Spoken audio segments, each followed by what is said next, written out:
Hello everybody, আসসালামু আলাইকুম। সবাই কেমন আছেন? আশা করি সবাই ভালো আছেন। তো আজকে চলে এসেছি জুমার নামাজ শেষ করে সয়ানী পুকুর পাড়।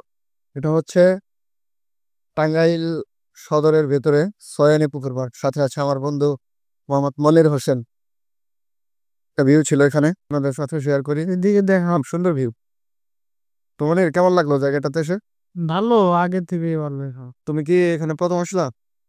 প্রথম না, সবসময়ই আসি, মন খারাপ থাকলে আসি, ইমোশনাল টাইমে আসি, ভালো লাগলে আসি, ভালো না লাগলেও আসি। আইসা বসে থাকি, একা একা আড্ডা দেই, বন্ধু নিয়ে আসি, চা খাই। তোমারও তো দু একবার নিয়ে এসেছিলাম, তুমি কি ভুলে গেছো? না না, সেটাই, আমিও আসছি এর আগে অনেকবার। তো হচ্ছে সন্ধ্যার দিকে অনেক মানুষ থাকে এখানে। এখানে সন্ধ্যার দিকে দিক দিয়ে এই দিকটা দোকানপাট ভরপুর থাকে, বুঝছেন? পিঠার আয়োজন হ্যাঁ, সব। আর শীতের দিন আসতেছে।